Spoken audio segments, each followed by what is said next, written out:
No theme music because it's gone, but welcome to episode 85 of The Card Diary by Hobby S. Thompson. I'm your host, Danny Cards, and thank you for tuning in.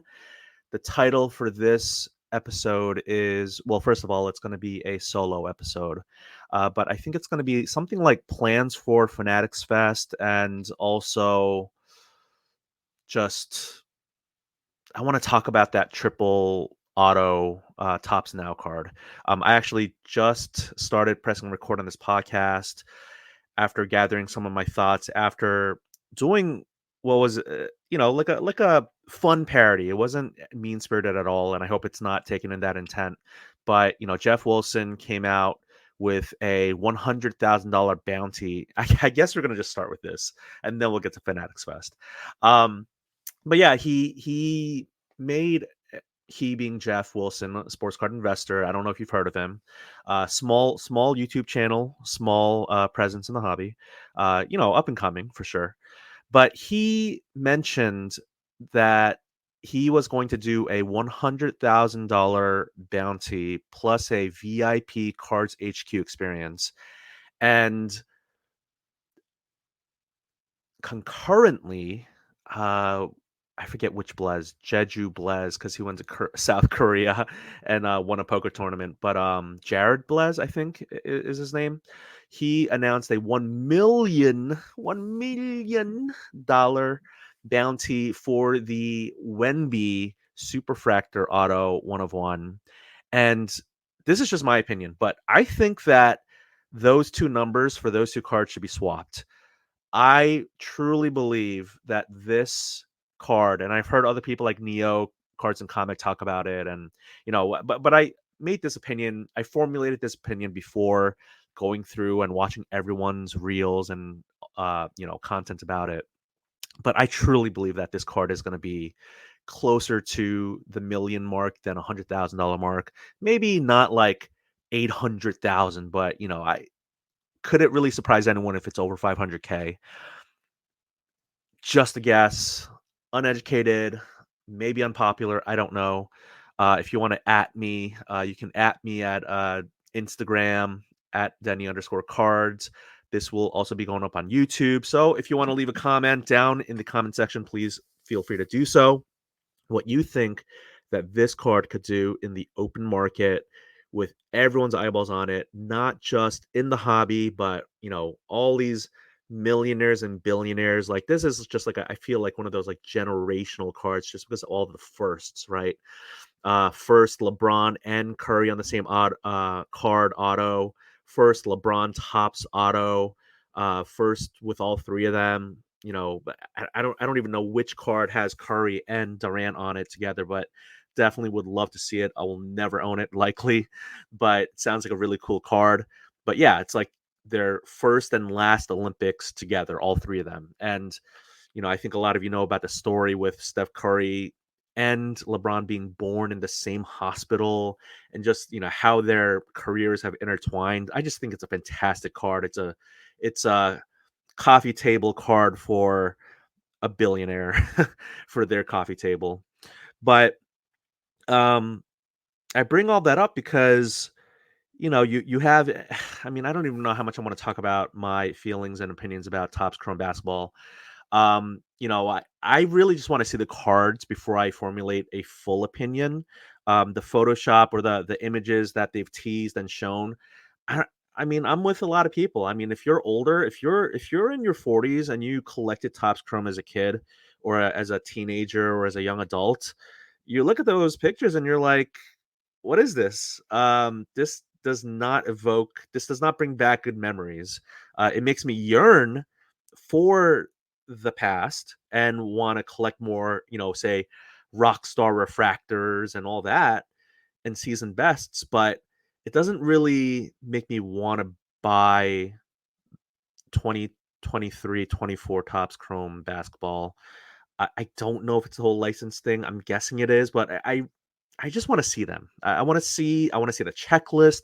I want to see whose autos you can go for, not just the 1 in a million. The Wemby one, literally one in $1 million. Um, but I would love to see the cards in person. I don't even have to have them in hand. It could be someone's YouTube video. I just want to see them versus just looking at images on my phone or on the internet before I give a full opinion. But yeah, the rollout, I mean, they're going to do their best, and there is this amazing bounty.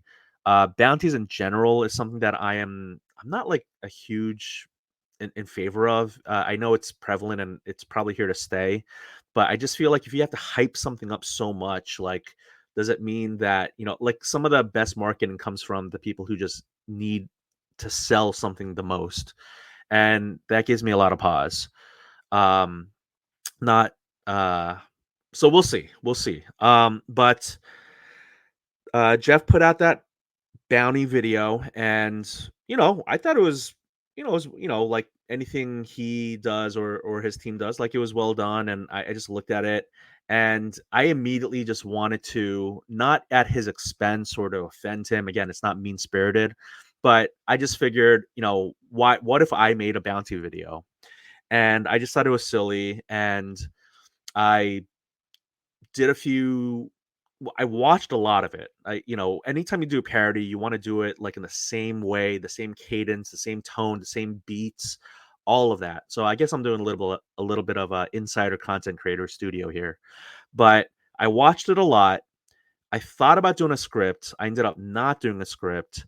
I started recording and it was terrible. Like, sometimes it goes. Sometimes I hit it like I don't even, I'm not even kidding. Like, I'll do it in one take and I'll be done. And people at the National in 2023 in Rosemont can attest to that. Like, I don't do multiple takes and all that. This one skit at home, wanted to get it right. It was a parody, so I wanted to get the beats right. I started recording, came out terrible, and then I had to watch it again and again and again. Again, I didn't take notes. Have I done skits in the past where I've written things down? I have, but I try not to. It just comes off stilted sometimes. I think because I'm not like a method actor, but I did uh, do it in, I think, my third take. I think I had like two videos in my camera roll that I did delete before that because I was just like, this just doesn't sound right. Um, I think the main thing as a content creator is, I think that I don't think I made the most perfect parody video. I do have a little bit of perfectionist in me that wants to, if I do a parody, I want to make it perfect.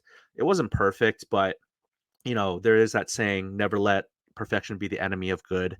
So once I had it done, I don't, I'm not a media company. I'm not a marketing. I'm not a pro. I don't do any of this full time.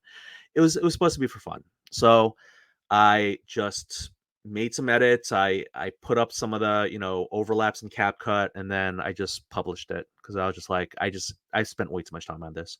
So, and it wasn't even that much time, but I was just like, this is enough time for something that is like literally like none of my content is monetized until I can reach some magical number on YouTube, which would be really fun and exciting. But you know, um, and the podcast makes no money. I still pay StreamYard $20 a month to have unlimited what is it, local recording hours and all that. So anyway, that's all to say I would love. Oh, I forgot. That's the final thing I wanted to say, and I'm gonna try not to take many breaks. I'm just gonna try to roll through this and make it maybe into like a 30-40 minute um, non-guest episode. But if, and this kind of weaves in a little bit with Fanatics Fest, because I'm about to talk about Tops and Michael Rubin and Mike Mahan. If I do get a chance to speak with Michael Rubin and Mike Mahan at Fanatics Fest, and about this card or just the hobby in general, I think it's that there's a lot of resentment and enmity with from people in the hobby, like the regular collector, because there's a lot of whether you want to call it conspiracy theories. And I know there's some people, I had some people on who pulled big cards that weren't the biggest breakers, but a lot of people in the hobby, I do strongly believe that they believe that this whole thing's rigged, right? I mean, sure, the hobby is a casino and you got the gambling aspect and the breaking and all that. But I don't think you or I would want to walk into a crooked casino, a casino where they have magnetic roulette balls, they have, a crooked blackjack jack, and they're just taking everyone's money, and the only people who are being enriched are the casino owners and like their buddies, right? We would never walk into a casino like that. There are people who believe, whether it's warranted or not, that there is a even playing field within the hobby. And that is where I think a lot of the resentment comes from because sure, we can scratch off lottery tickets and we can buy into the Mega Millions jackpot, but do we have an actual chance of winning it? Or is that money already going to go to someone that is in the know, that is an insider? I think that is like the biggest problem that when it comes to new product, right? There's so many other problems with trimming, vintage, 90s cars, whatever, like marketplaces and grading, all that stuff. But I'm just talking about this aspect of breaking open new ultra modern product, which is what they bought the licenses for, right? Fanatics bought the licenses, Topps bought the licenses for the opening of new product, not like some 90s box that Nat Turner just bought and is going to rip open, but for the everyday ordinary collector, like these boxes, are they these breakers to the light boxes? Are they going, do they have all the hits? And are the hobby boxes and our local card shop, are they duds? And I'm not even going to get into the CT scanning. I could go, that's a whole nother episode that I don't want to do. And I also have heard so much about it. I made a joke reel about it, about going to the doctors and all that. I just don't want to do it, I think, right now. But if you, again, I have to keep reminding myself, if this is going up on YouTube, you can comment below if you have thoughts on the CT scanning stuff. Okay. Now, so that's what I would say that's what I would, just say on behalf of collectors. And, I don't speak for all collectors by any means, but, that's definitely a frustrating, point for me when I watch all these reels, right? Where when I'm influenced, thinking, oh man, like is this just a rigged deck, right? Is this a rigged roulette wheel? Then why would we want to spend money in it? So, and I know they have their whole auditing company and all that, but like not that. I mean, they're big, and I'm sure they use like a really expensive big accounting firm. But like so many people, right? What is it recently? VIP Rips. They were like, oh, we had a third party independent auditor say that our breaks are legit, and it's like, okay, like really, like within a 24-hour period, you were able to find some Joe Schmo on the floor, or like next door in your like suite in a business corporate office, to be like, hey, is what we're doing okay? Okay, cool. Okay, all right, we've passed the audit. No, that's not how it works. But yeah, I would love to know that, and it doesn't have to be like a father son collector combination. Like, I would just love to know that it is purely random for whomever gets this LeBron Curry Durant 1 of 1 Olympics Topps Now card, triple auto. I would love for that to be truly random and not just something where it was skewed. I will admit, before I get to Fanatics Fest plans, um, I will admit that I've made 3 separate purchases. I believe that the, based upon someone who did really well with hitting short prints and super short prints from these Topps Now parallels within the Topps Now products. Apparently, again, this is just like, I don't know, just just one data point, right? Because it's just anecdote. It's an anecdote. But I thought if you bought 20, oh man, like of course I'm gonna hook up someone who spent 20, who bought 20. Apparently each order is a ticket, quote unquote. Again, I could be wrong about that. The person could be wrong about that, but I've talked to a bunch of people about this, and the general consensus is whether you buy 1, 5, 10, or 20, that your odds are the same for each because it's considered one order. So for this Tops Now one, which I think the deadline has passed, definitely by the time this publishes, I think that my strategy was I'm gonna do 2 1-card purchases and then 1 5-card purchase. So if anyone gets upset at me for winning it, just know that I did buy the lottery ticket 3 times as opposed to just once. So I did triple my odds of getting this card, which I really want so bad. I do not believe that I would sell it. I believe that I would keep it. But then again, a lot of people will be like, "Oh, that's life-changing money and all that and stuff." And I think that's the beauty of this card, right? It's like the idea of the lottery. It's like it's not just sure, it's great to win the lottery. I don't know if I'll ever have that feeling, but um although I guess this is where I do something sappy and say shout out my wife, like, oh yeah, I marrying her was the $1 million ticket and all that. But I would say that because it's such a one of one and not just like, you know, 1 out of 500 plus, Trevor Lawrence one of ones from his rookie year, or, there's so many one of ones where they're not truly one of ones because, like we all know that story, I think, if you've been listening to this podcast. But I would say because it's such a unique card, I would love to think that I would, it would be in my forever PC, but I mean, definitely not $100,000 bounty, but if you could get 750K for that card, like, yeah, that might definitely get some interest. So anyway, I did say I was going to talk about Fanatics Fest and my plans.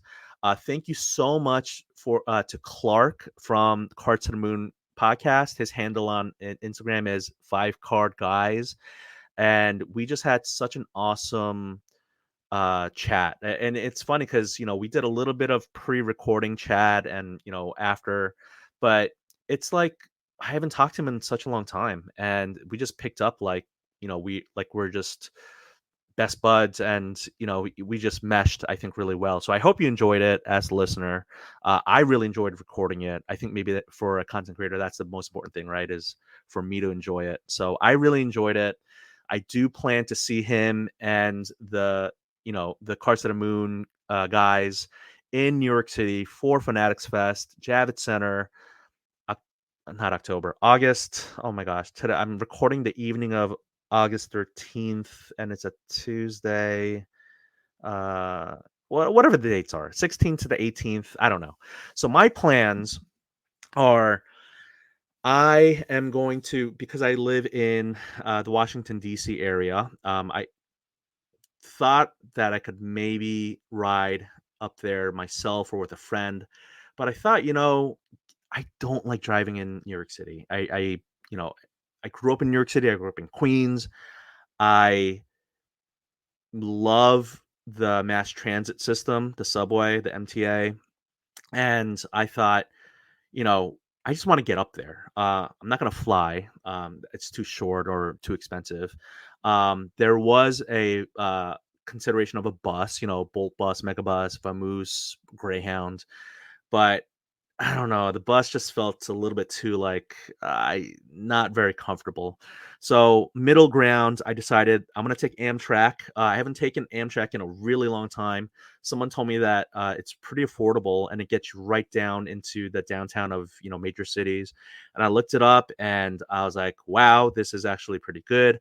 I don't remember exactly how much I paid, but it was like a little bit more than a bus, but definitely a lot less than a plane ticket. But I try to find like the value seat, the value, it's so funny. Like I'm trying to save $20 and I know that, the margins on like $1,000 card, like I'll try. I'm not saying I'm definitely buying like $1,000 card, but you know what I mean? Like if you try to flip $1,000 card, like it's just, what am I doing? Why am I trying to save $20? Like, I don't understand, but I think a lot of us do that with gas and travel. It's like we just want to find the cheapest option. But like found something that was leaving reasonably, you know, uh like I'm not going to take a 6 a.m. train or a midnight train to nowhere. I decided I was going to take I think around a 4 p.m. So, I could do almost a full day of work and then hop on a train and get to New York City, Penn Station by about 8 o'clock. At that time, there should already be starting a trade night. I just found out today. I think it is official. By the time this publishes, it'll definitely be official. But Bleecker Trading is doing a trade night. It's south of Penn Station. It's about, I think, a mile and a half or so south of Penn Station. So I plan to go to that. It ends at 10. I have to leave at 10. This is what I have to tell myself. Do not after party. Do not go to the next thing. Do not go where everyone else is going, because I will want to. I will really want to go. And I have to remind myself that the Metro North ends at 12. The subway, the all the lines and the colors and numbers, the MTA goes, I think, 24/7. Just, less frequent and all that stuff. But I will be staying with a friend at a friend's house in Westchester County, which is like an hour and a half north, into the suburbs, north of Bronx.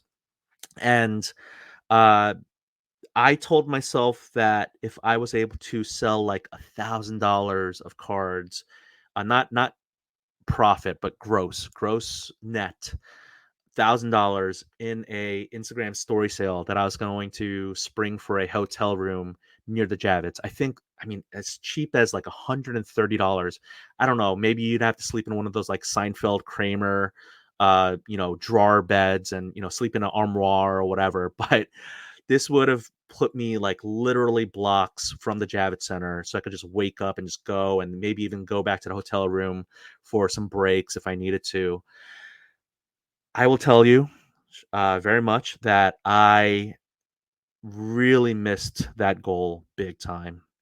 I can't remember the total value of the slabs, but they were all PSA slabs, and there was about like 20 slabs, ranging from, I don't know, somewhere like $40 to, you know, well, two huge outliers, $40 card. Most of them were within, like, say, like 75 to 200. But and then like a 1996 Bowman's Best Cut Shaquille O'Neal Atomic Refractor Pop 10. I mean, PSA 10, Pop something like 10 or so. And the really interesting thing about this card is that it is, backdoored, maybe, potentially. I don't know what the story is, but Bowman's Best Cuts has is supposed to have a die cut, a rounded, a shaped, kind of like swooshed. I don't even know how to explain it, but on the bottom right corner, it's supposed to be die cut, and this one isn't. And I remember buying it and not knowing that, and after fact being like, "Oh my gosh, like what's going on with this card?" Like, because I remember I posted on Instagram and someone was like, "Hey, did you know this is potentially backdoored?" So I don't know the full story about the card, but I know that I am really excited to have it, but I'm also ready to let it go. Um, I bought it for a very, very affordable price. I thought I got a huge deal. Comps when I bought it, they were like somewhere in the 1,000 to 1,500, and I ended up buying for $500. The last sale on this card, from July of 2024, somewhere around then, was like $2,800. So could I sell it for like $600 and be happy? Sure. But I would love to get as close to that 2,800 comp as possible. Um, I'll dip into the 1,000 somewhere maybe, but I've been trying to kind of, almost like Dutch auction it, go from like 26, 24, 22, just trying to see if anyone has interest. I've had people interested, but no one's given me a real offer. I'd even do a trade for it. If you see me in New York, if you're listening to this as you are going to Fanatics Fest, hit me up, because this card is awesome. I will be bringing it. I know that people are like, well, you only paid, several $100s for this card, but that last comp just really, I think I have the outlier comp, right? I mean, I was just able to get it at a really low price. So anyway, where was I going with all that? See, trying to do a monologue or a solo episode without any breaks is kind of hard, but I'm trying to push through here. As you can tell, I have so much energy at like 11 p.m. Um, I failed miserably with my story sale, and I sold like two slabs, totaling maybe like $100. I had some eBay, value bin stuff sell. I had one Tim Tebow Color Wheel Select PSA 10 sell for overcomps, which I was really happy about. But after fees, it was like at comps. Um, and I was able to scrape up maybe like $250. And can I afford a hotel room in near the Javits Center? Sure, right? I mean, I have disposable income to be able to do that. That said, I really wanted to see if I could motivate myself with a goal, like a SMARTY goal, right? It's, I forget, what is it? Specific, measurable, achievable. What's the R? Reachable, and time oriented. I don't know what the R stands for right off the bat because I didn't write this down. But I set up a goal, and I've realized that there are some people who are really nice in their DM. Some people maybe not so nice, but it was fine. It was constructive criticism. Just kind of like, hey, here are it was like the man, the boy, and the donkey. Kind of like, can't please everyone, right? Some people are like, oh, price is too high. Oh, some people are like, I should reasonably priced, but they're just not the cards I'm looking for. Or oh, those aren't, they're not downtowns. They're not kabooms. They're not all PSA 10s. I thought they were all slabs. I thought they were all PSA slabs, and I thought that could help reduce the friction in buying them.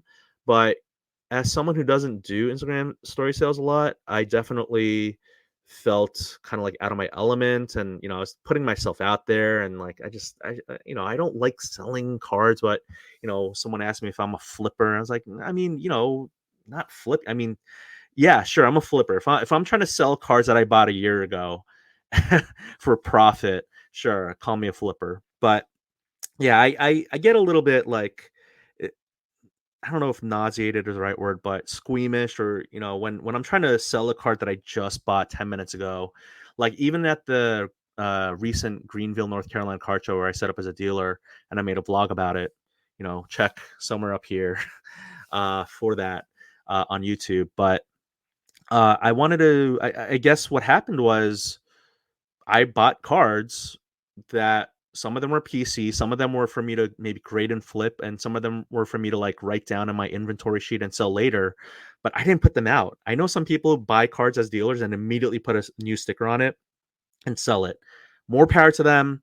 I don't even think it's a moral issue, or maybe it is a moral issue. It's something I'll have to think about and explore some more. Maybe have some dealer guests on the podcast. But I just feel like wrong, not wrong, but I have to get over that friction I have in trying to sell a card for more than what I paid for.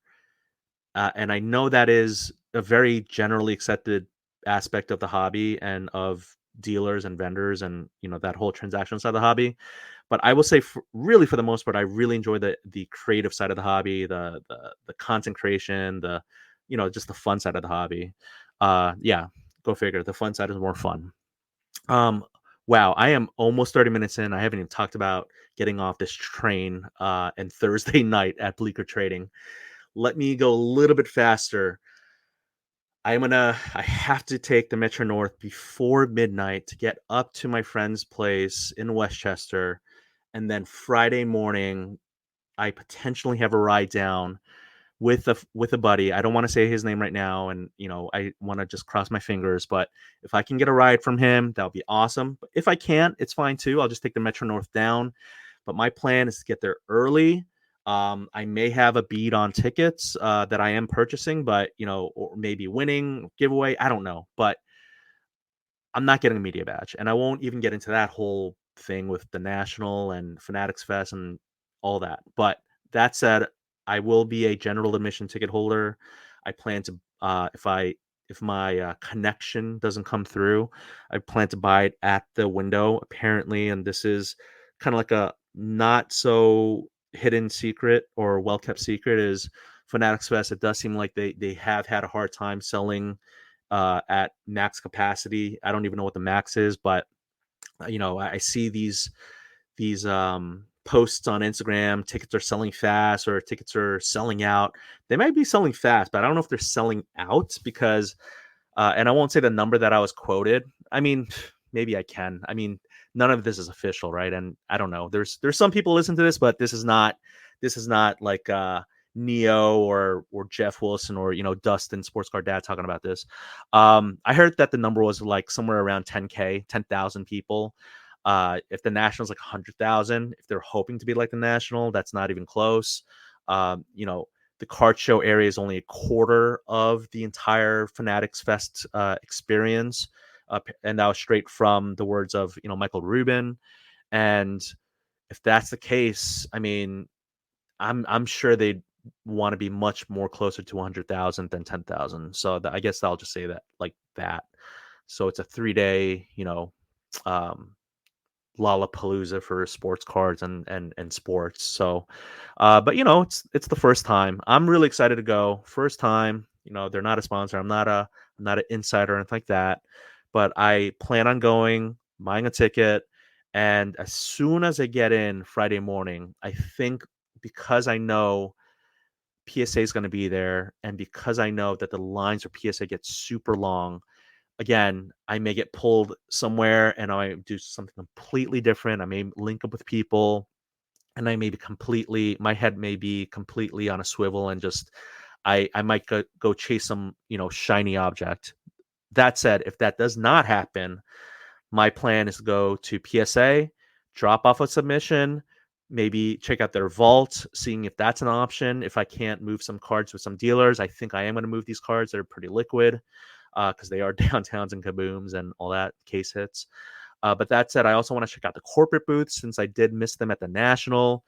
Talk to just shake some hands and just get to meet some of the people on the corporate side. Because yeah, I really did miss out on doing that at the national. Not to like necessarily set up like sponsorships. I would love to get a sponsor for this podcast, and I'll show all my metrics to whoever wants to see them. That said, it really is just kind of like build connections and relationships and do some cool stuff, like maybe even if it's not a sponsorship, if I could do a giveaway right for viewers of this YouTube video or the podcast, I would love to do things like that. um but yeah, seeing hobby friends, I've been trying to mend some bridges. I will say that, because I just holding grudges is just not.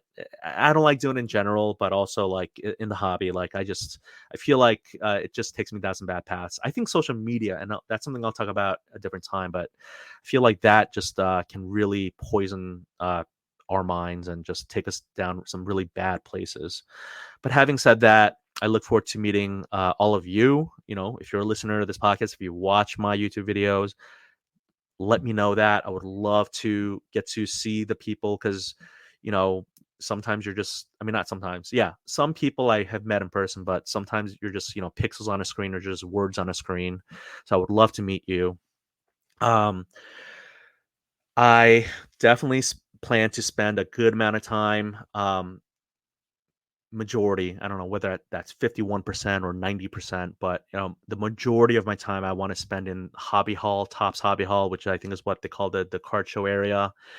Do some deals with some vendors. I had some that were lined up, and I don't know, sometimes I have deals lined up and I think it's done, and I'm not good at like closing the deal because I'm not like a salesperson, or I'm trying to get better at the transactional side of the hobby, but they just kind of fizzle out. They just don't materialize. And so again, something I could get maybe better at. Um, but there's that saying about best laid plans, and there's another quote from Mike Tyson, which is, everyone has a plan when they get in the ring until they get punched in the mouth or hit. And it's like I can have like an hourly plan from Friday, whatever, whenever it opens, say 9 a.m. to the time I leave on Sunday. And I know that I will be taken completely off track, off my itinerary. So I'm baking in, I guess the entire time is like, I will go where the wind takes me. That's what I did with the National in 2023. I'm not saying it was the best move because I think I definitely got burnt out near the end, and I definitely was having a really hard time. That said, this is for me. It's going to be uh, 4 hours of travel, train up on Thursday, 2 full days, Friday, Saturday, and then I'm planning to leave in the early afternoon on Sunday. That's at least my Amtrak ticket. So I'm really bummed because there's a lot of panels that I wanna see, and I'm not gonna go and, like, try to, like, get interviews with all the athletes and all that. Like, I wanna hang out and do cards. Like, the athlete stuff, there's so much hero worship that's in the hobby, sports and wrestling and everything. I guess maybe not Pokemon hero worship, but there's a lot of just kind of, like, people just wanting to they think they're gonna talk to Tom Brady. I guess if you dress as Tom Brady, you can meet him per the Fanatics Fest, kind of like encouragement and words, right? Just kind of like, hey, come dress as the Bash Brothers, and you can see Mark McGuire. Like, I don't know, like, sure. I don't plan to do that. I will say, I don't plan to bring anything. I will bring my silly, goofy hats, sport hats. I recently got one, Seattle Supersonics from Lids, which I think is just awesome. I haven't donned it yet. I'll probably make a reel, not a reel, maybe a post on Instagram to show that off with some Sonics cards, like Peyton and Detlef Schrempf, just the NBA Jam stuff.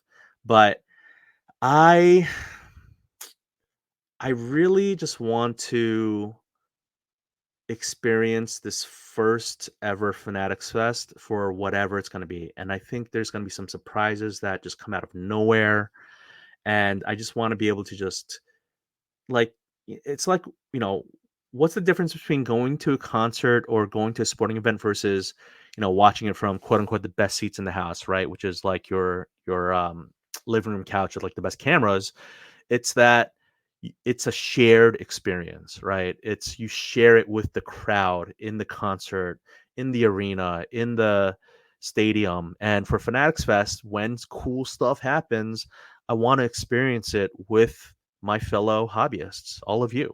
So that's what I'm excited about, is to have shared experiences, because in this day and age with, remote work, telework, just at post COVID world, like, we don't have water cooler moments, streaming, right? Like, everything is streaming, so no one watches things at the same time. We did it a little bit with like legacy HBO Sunday night shows, but like everything is streaming, and you have to wait for other people to watch it, and you can't spoil it, you can't talk about it. It's like everything's like, you can't talk about it, you can't talk about this, can't talk about that. And it's like, oh my gosh, I just want to talk about what I just saw and like process it and like have a shared experience. So I'm going on a huge tangent because I just feel like I haven't done a raw, real episode like this in a long time. But I'm really glad to do it. I am almost at the 40-minute mark looking at my recording time. My plans again for Fanatics Fest. I don't know where I'm gonna do an after party. Not after party, like a trade night. No news as of recording this. Again, Tuesday evening, August 13th at around 11 o'clock. Now it's like 11:30. Um, no reports on where there's going to be a trade night, Friday night or Saturday night. I know that there's one Thursday night at Bleecker Trading, which I do plan to go to the latter half of it and try not to get pulled away. I do have to travel light. I, sounds silly. Uh, I will. Should I even share what I'm bringing? Like, maybe I won't bring up all my. I won't go into detail specifically, but yeah, I'm gonna bring some cards. I am going to bring some, I don't know, cards to give away, swap, share, trade, sell.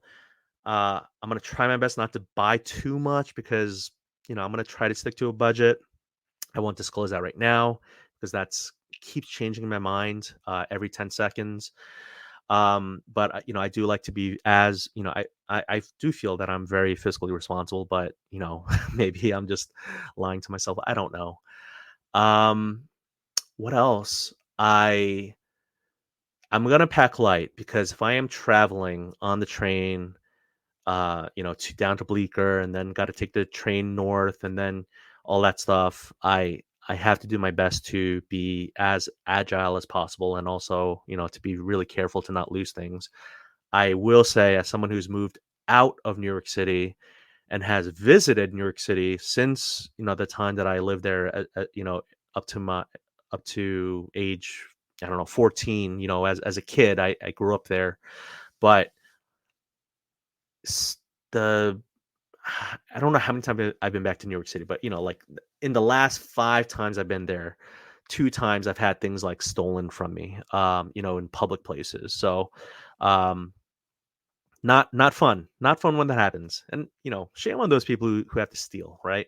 But, like, talking about, like, phones and, like, all this stuff, but I will say I hope everyone travels safely. If you do go, if you are going, let me know. I do plan to publish this out, maybe right after recording this or Wednesday morning, August 14th, and podcast form, YouTube. So please subscribe. I guess that's the last thing I'll say. Subscribe to my YouTube channel. It's funny, like I have like a really strong Instagram following and really strong short form content, and then in long form, I am still learning it. I am trying to get better with long form video. Great thing about podcast, I am not going to edit a single second of this. I'm just going to, let it upload and just publish it out. I'll have to make some silly thumbnail about it. But yeah, Road to the National. God, I said Road to the National. Road to Fanatics Fest or Plans for Fanatics Fest, episode 85. The LeBron Curry KD one of one. I wonder if Katie's like, hey, why don't people say my name first? Why isn't it Durant Curry LeBron? I mean, Kevin, we all know why, but uh, I'm so glad he doesn't listen to this podcast. But no, it just I hope everyone has a great time. I hope you all have a great time. If you don't go, I will be posting some fun content on both on Instagram and YouTube. I'm gonna do my absolute best to do it as in real time as possible. I know that probably my best stuff is not edited, although well, yeah, the Jeff Wilson parody, it was like there's no breaks. I didn't edit it. I just put some images above my head, kind of like the style that he did it, because he did it in one take. It took maybe like 3 takes, but I did it in like one unedited video, I guess, after removing the background in his style. But yeah, it was all in good fun, and yeah, I can't wait to see who pulls this thing and all the intense amount of internet hate that this person's going to get. It's going to be so crushing, but they'll be happy because they got either an amazing once in a lifetime card or an amazing payout. Which again I think should be closer to the 1 million, and that Wemby Superfactor auto. I think that should be like 100,000, right? I mean, comment below what you think, but it just doesn't make sense to me how those two cards could be those two numbers. I don't understand it. But again, that's not for me to understand. Um, Thank you so much for listening. I think I spoke a million miles a second, but I have to get back into the podcast saddle, do this more frequently. Maybe I'll slow down. Maybe I'm still jazzed up from making that content on Instagram. Check it out if you haven't. It's all in good fun.